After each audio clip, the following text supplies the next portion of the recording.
You can have the same job, same salary, same city, and live two completely different lives. One version of you panics over a $900 car repair, the other taps a card and forgets about it. The difference isn't income, it's net worth, and there are exactly 3 levels where life starts to feel completely different. Let's map them. Meet Alex and Jordan. Same job, same $90,000 salary, same rent, same gas station coffee, same Uber receipts. On paper, they look identical. Then both of their cars break down in the same week. Repair estimate $1,400. Alex taps a card, shrugs, goes back to scrolling. Jordan reads the number 3 times and feels that cold drop in the stomach. They open their banking app and start a game of which bill can I push to next month? Same income, same bill, 2 completely different humans. The gap isn't discipline, it isn't luck, it isn't even salary. It's a number almost nobody tracks, their net worth, what they own minus what they owe. The typical U.S. household net worth is about $193,000 median, but the average is over $1 million because a small group of very wealthy households pull the average way up. Under age 35, the median net worth is only around $39,000. We obsess over income, but it's really 3 net worth levels that change how life feels. When you stop feeling fragile, when your money gets a real job, when work becomes optional for real, not just on Instagram. We'll talk about the numbers, how each level actually feels day to day, and the traps that can keep you stuck at each one. Income is money flowing through your life, your paycheck, side hustle, tips. Net worth is the bucket that's left after everything flows through. Cash, savings, investments, home equity, retirement accounts, minus student loans, car loans, credit cards, personal loans. According to the Federal Reserve's 2022 Survey of Consumer Finances, the median household in the U.S. sits around $192,900 in net worth, but that number climbs with age, from about $39K under 35 to $135K at 35 to 44 and $247K at 45 to 54. And yet, despite that, less than half of Americans say they can cover a $1,000 emergency from savings or easy access to funds. That's not just an income problem, that's a cushion problem. As your net worth climbs, your life changes in qualitative ways at 3 rough checkpoints. Level 1, around 100K net worth, your brain gets quieter. Level 2, roughly 500K to 1 million, your money gets a job. Level 3, around 2.5 million plus, your time becomes negotiable. They're not magical lines, but at each of these ranges, research and real-world data show your stress, freedom, and options shift in very noticeable ways. Let's start with level 1, the first time your life stops feeling like one bad week away from disaster. Think of level 1 as the point where you stop living on emotional hard mode. I'm not saying you need exactly $100,000 on the nose. For some people, it's $60K. For others, it's $150K. But around that first 6-figure net worth, something real changes. Emergencies stop feeling like existential threats. Your brain gets back a huge chunk of processing power it was spending on what if. Here's why. A Bankrate study found more than half of Americans couldn't cover a $1,000 emergency with savings. Only about 47% say they have enough liquidity or access to handle that without scrambling.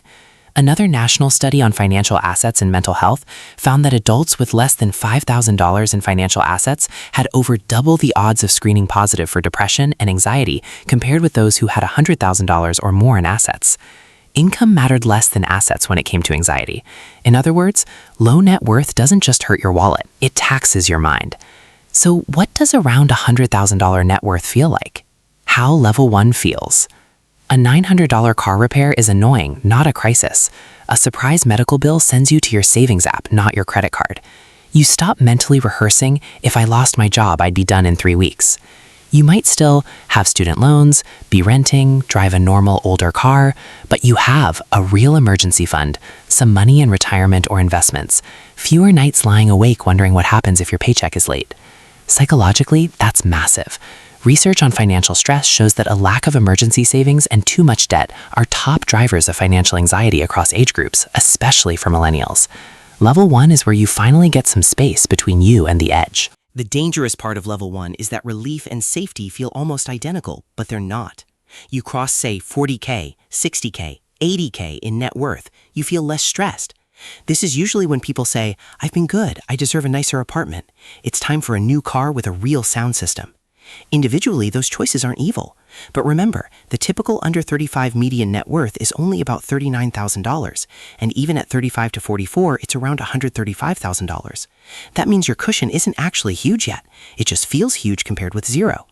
If you let rent, car payments, and lifestyle creeps soak up that new breathing room, you bounce in and out of level 1 for years. The bank account looks okay, then one cluster of expenses wipes you right back to fragile. So here's the level 1 rule. Treat the first 100K not as fun money, but as insurance on your brain. You're not buying luxury yet, you're buying quiet. Once your emergencies feel survivable and you're contributing to retirement, you're ready to start thinking about level 2. Level 2 is where your money stops being just a storage unit and starts being a coworker. We'll define level 2 as roughly $500,000 to $1 million in net worth. For a lot of people, that's a mix of home equity, retirement accounts, 401k, IRA, a brokerage account, some cash. From the latest Federal Reserve data, the median household in their mid-50s has about $364,000 in net worth, and the average is over $1.5 million. Again, the average is skewed by wealthier households. Being in the $500 million range before age 50 already puts you way ahead of the median. Let's do the math that makes level 2 feel so different. Say you have $500,000 invested. At a long-term return of 7%, that's about $35,000 a year in growth on average. At $1 million invested, 7% is about $70,000 a year. For context, the typical full-time worker in the US earns around that ballpark from their job. Your portfolio is now quietly throwing off something that looks a lot like a second salary, and it doesn't commute, doesn't get sick, and doesn't hate Mondays. Subjectively, level 2 feels like you have options. A terrible boss conversation no longer feels like a prison sentence. You know somewhere in the back of your mind, I could walk if I had to. You don't check your bank balance before every little purchase. You can say yes to trips or experiences without derailing your entire year. Financial stress surveys show that a lot of Americans still feel anxious about money, but the drivers shift.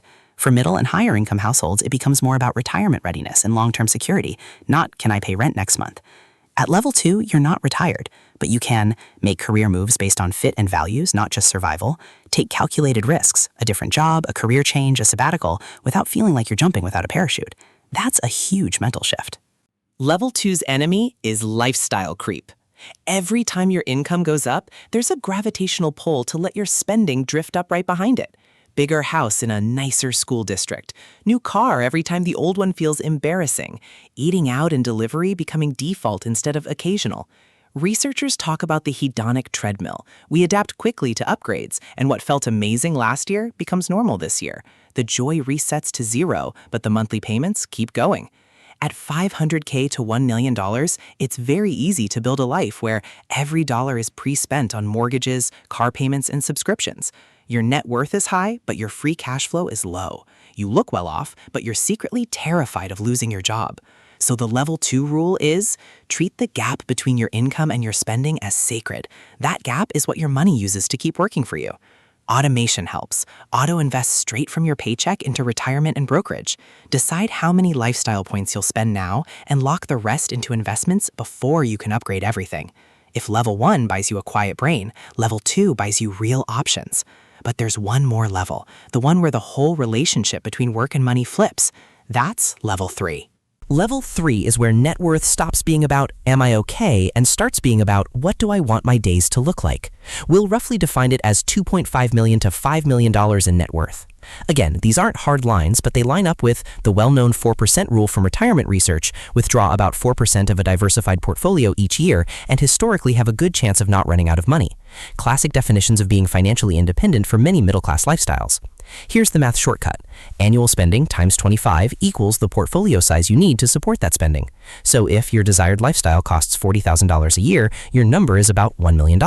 If it's $80,000 a year, your number is about $2 million. If you want $100,000 a year without working, your number is about $2.5 million. Push that up to $5 million and a 4% withdrawal is $200,000 a year, a very comfortable lifestyle in most parts of the US. From a wealth industry perspective, people with $1 million plus in investable assets are called high net worth individuals, HNWIs, and those with $5 million plus are considered very high net worth. Only a small slice of US households live here. Estimates put HNWIs under 2% of the population. Subjectively, level 3 feels like no single job can hold you hostage anymore. You can scale work down, change fields, or even step away for a while because your investments can cover a huge chunk or all of your living costs. Decisions shift from can I afford this to does this line up with how I want to spend my time? With $3 million invested, a 4% draw is about $120,000 a year. At $4 million, it's $160,000. That's enough to live comfortably in much of the US without touching the principal. The emotional shift is subtle but huge. I have to work becomes I choose to work.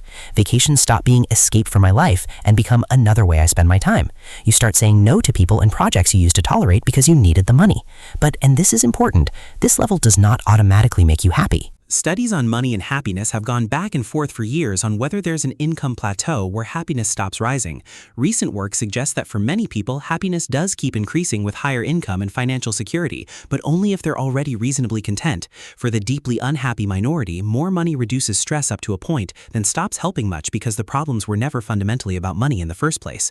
That's the level 3 trap. If you've spent 20 years telling yourself, once I hit X dollars, I'll finally feel calm, confident, or satisfied, you can land at 2.5 million and feel weirdly empty. You solved your money problems, but not your relationship problems, health problems, purpose problems. The people who thrive at level 3 do something different. They use the money to buy back time, to be present with family, to pursue work that matters, to take care of their health. They realize the real product they're buying is control over their own hours, not a boat or a watch. So the level 3 rule, the point of wealth isn't to escape life. It's to have more say in what your life actually looks like. If level 1 buys a quiet mind, level 2 buys options, level 3 buys time. That's the progression. If you're between 18 and 40, you do not need to be at level 3 tomorrow. Your job is simpler. If you're not at 100K net worth yet, focus there. Build the cushion that buys your brain back.